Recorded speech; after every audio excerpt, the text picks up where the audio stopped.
तो मेरा ख्याल में जो भी आर्टिस्ट मुझे देख रहा होगा वो इस बात से ज़रूर इत्तेफाक करेगा। इसमें ऐसा क्या ट्विस्ट है कि आप लाहौर में ही काम करते हैं? क्योंकि मेरा ससुराल यहाँ पे अस्सलाम वालेकुम नाजरीन, program guest of the week के साथ मैं हूं आपका अपना मेज़बान मंसूर अली। नाजरीन, जैसा कि आप सब जानते हैं कि पाकिस्तान में टैलेंट की कोई कमी नहीं है, लेकिन यहाँ पे एक्टर को उस टैलेंट को वो पजीराई नहीं मिलती जो कि असल में मिलनी चाहिए।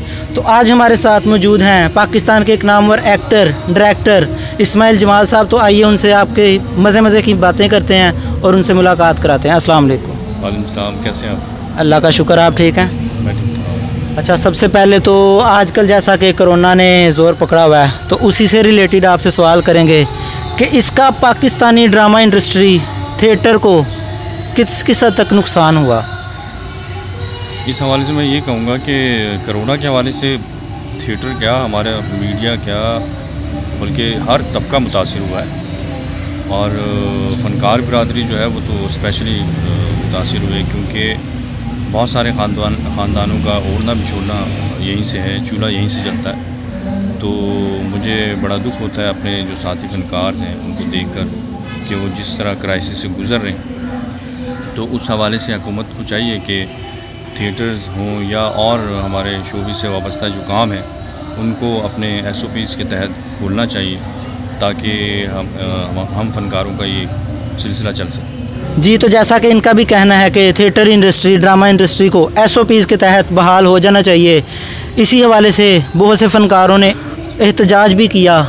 तो अच्छा, इसके अलावा आप हमें ये बताएं कि आपने बहुत से करैक्टर किए, बहुत से ड्रामों में काम किया और ड्रामा असिस्ट भी किया आपने, तो सबसे ज़्यादा आपको किस सीरियल में काम करके अच्छा फ़ील हुआ? मैंने यार मैं आपको ये साथ साथ बताते चलूँ कि मैं एज ए एक्टर तो अब थोड़ा ही अरसा हुआ मुझे काम करते हुए, लेकिन जो मेरा असल जो मेरी फील्ड है वो है डायरेक्शन, जो मेरा शोबा, उसमें मैं काफ़ी सारे सीरियल्स असिस्ट कर चुका हूँ और कुछ टेलीफिल्म्स जो है वो मेरी डायरेक्शन में बनी। और उसके बाद फिर मैं एक्टिंग की तरफ जब आया तो उसमें बेशुमार मैंने कैरेक्टर्स किए हैं। PTV का एक प्ले था, उसमें SHO का कैरेक्टर था, वो मुझे बहुत अच्छा लगा। उसके अलावा जो है क्राइम स्टोरीज़ जो मैंने की हैं उनमें भी बहुत सारे यानी कई इत्तेफाक हुए बहुत अच्छे कैरेक्टर्स करने के। अच्छा, एक बहुत ही मज़े की यानी कि आपके अंदर मैंने बात देखी, आप वाहिद एक्टर हैं जो कि लाहौर में काम करते हैं और कराची से बिलोंग करते हैं। हालांकि अगर देखा जाए तो लाहौर के फ़नकार कराची में जाके काम करने को ज़्यादा तरजीह देते हैं। इसमें ऐसा क्या ट्विस्ट है कि आप लाहौर में ही काम करते हैं? क्योंकि मेरा ससुराल यहाँ पे नहीं, ऐसी बात नहीं है। कराची के जो है हालात, वो एक तो मैं उनसे ज़रा भागता हूँ। आप भी जानते हैं कि कराची के जो दहशतगर्दी के हवाले से मैं बात कर रहा हूँ। बाकी हमारी फील्ड वहाँ ज़्यादा है, मार्जिन भी ज़्यादा है, स्कोप भी ज़्यादा है, लेकिन लाहौर से मुझे एक इश्क सा है और मेरी कारोबारी मामला जिस तरह कहते हैं कि लाहौर है, तो क्या आप इस चीज़ को फॉलो करते हैं? बिल्कुल, मैं इस बात से इत्तफाक करता हूँ कि लाहौर है, लाहौर से मुझे इश्क है और एक पीसफुल जगह है, इससे ये तो आप भी जानते हैं। अच्छा, एक और मज़े की बात कि हमने नोट किया है कि एक्टर बनता ही तब है जब वो उसको कोई चोट लगती है या वो इश्क में नाकाम होता है। तो क्या ये बात सच है और आपको इश्क में नाकामी या कोई ऐसी चोट लगी जिसने आपको एक्टर बनने पे मजबूर कर दिया? क्योंकि जैसा कि आपने पहले कहा कि मैं ड्रामा असिस्ट करता रहा, तो एक्टर ऐसा आपके दिल में क्या आया कि आप एक्टर ही बने? मैं आपकी इस बात से इत्तेफाक नहीं करूँगा, क्योंकि जो शायर हजरात होते हैं उनके हवाले से तो ये बात की जा सकती है, या सिंगर्स ऐसे होते हैं जो इन हालात से गुजरे होते हैं। जो आर्टिस्ट होता है वो तो एक पैदाइशी होता है, या वो होता है या फिर नहीं होता। तो मेरे हवाले से ऐसा कुछ नहीं है। हम तो मैं अपने हवाले से ये बात कर रहा हूँ कि मैं आशिक मिजाज इंसान हूँ और मुझे इस वजह से एक शौक़ है, जज्बा है इस फील्ड से, और ऐसा कुछ नहीं है जो आप सोच रहे हैं। अच्छा, जैसा कि आपने अभी कहा कि मैं आशिक मिजाज हूँ, तो कभी सीन करते हुए किसी लड़की के साथ आप सीन कर रहे हो तो आपको उस लड़की से इश्क हो गया हो या उस पर दिल आ गया हो, ऐसा कुछ हमसे शेयर करें। यार, इंसानी फितरत है कि उसे जो है वो खूबसूरती जो है वो अट्रैक्ट करती है हमेशा। जी बिल्कुल। जो मेरे जैसे मिजाज के लोग होते हैं उनको तो कुछ ज़्यादा ही करती है। नेचर से उन्हें वाकई बहुत प्यार होता है। तो इस तरह के इत्तेफाक होते रहते हैं कि कोई खूबसूरत चेहरा आपके सामने आए या खूबसूरत कोई भी चीज़ हो, तो उसके लिए फिर दिल धड़कता है। तो आपका जब किसी पे दिल आया तो आपने उससे अपना इजहार किया हो, ऐसा कभी वाक़या पेश आया? नहीं, इस हवाले से ज़रा मैं मोहतात रहता हूँ क्योंकि सामने घर भी जाना होता है। सामने वाले को देखना होता है कि वो किस मिजाज का है, तो फिर उसके तहत ही फिर बातचीत को बढ़ाने की कोशिश करते हैं। अगर नहीं बढ़ती तो फिर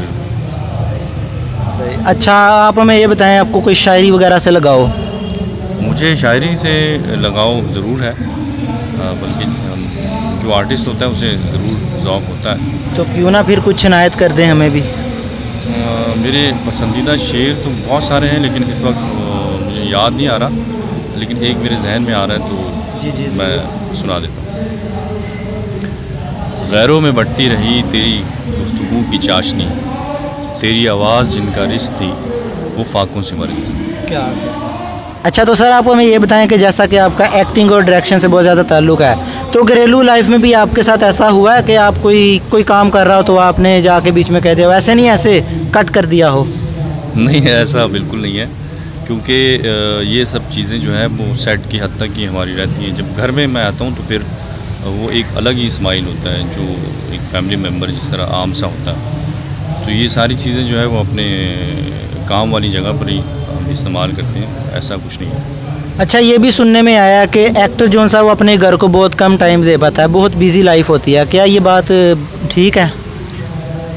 बिल्कुल, हाँ, ये बिल्कुल हकीकत है कि हमारे जो आर्टिस्ट हैं और स्पेशली जो डायरेक्शन के शोबे से हैं या प्रोडक्शन के शोबे से हैं, उनकी लाइफ बड़ी डिस्टर्ब होती है, फैमिली लाइफ।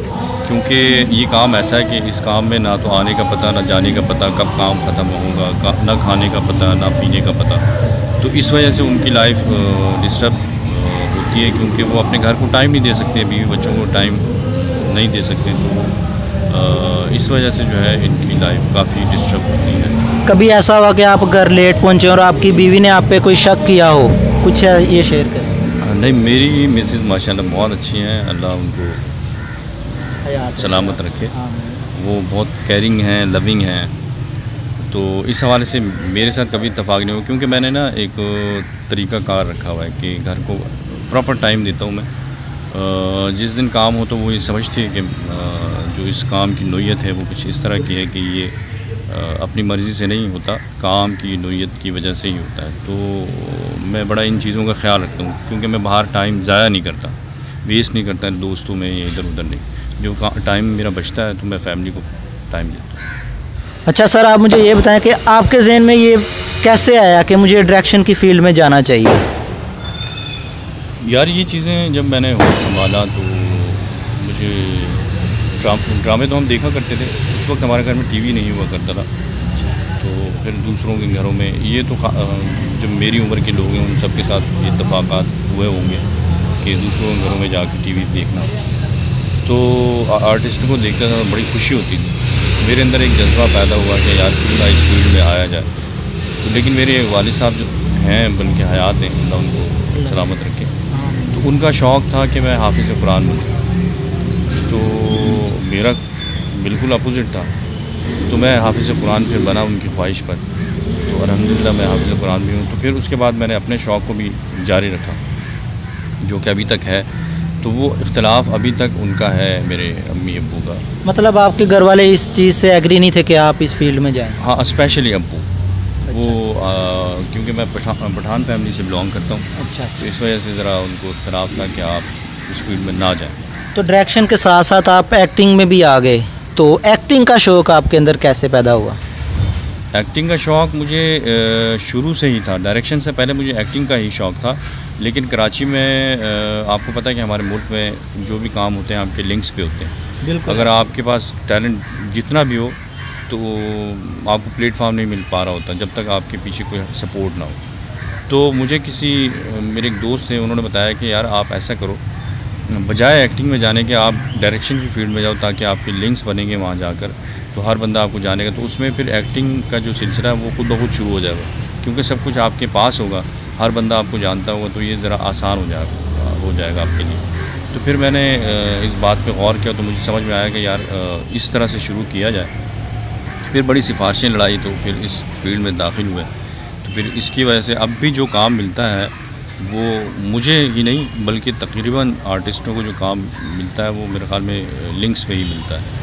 आज भी हमारी हीरोइंस जो हैं वो कैरेक्टर पे लड़ रही होती हैं और फ़ोन घुमाती रहती हैं कि यार कोई काम हो तो मुझे बताएं। तो मेरा ख़्याल में जो भी आर्टिस्ट मुझे देख रहा होगा वो इस बात से ज़रूर इत्तेफाक करेगा। तो मैं बिलोंग वैसे होम टाउन जो है मेरा कराची है, लेकिन लाहौर में काम के सिलसिले में आया था तो आज तक फिर कारोबारी मामलात यहाँ शुरू हो गए तो फिर मैं अब तक यहीं। चलें जी, हमारी दुआ है कि अल्लाह ताला आपको इस काम में मज़ीद तरक्की और कामयाबी दे। जी तो नाज़रीन, जैसा कि आपने सुना हमारे साथ आज पाकिस्तान के मशहूर डायरेक्टर और एक्टर मौजूद थे। तो इन्होंने हमसे बहुत ज़्यादा बातें शेयर की और इन्होंने कहा कि SOPs के तहत हमारे थिएटर और फिल्म इंडस्ट्री, ड्रामा इंडस्ट्री को बहाल होना चाहिए। तो हम भी इनके साथ इस दुआ में शरीक होते हैं कि इसका जल्द से जल्द इसको बहाल होना चाहिए। तो आपको हमारा प्रोग्राम कैसा लगा हमें कमेंट्स बॉक्स में ज़रूर बताइएगा। इसी के साथ अपने मेज़बान मंसूर अली को इजाज़त दीजिए। अल्लाह हाफिज़।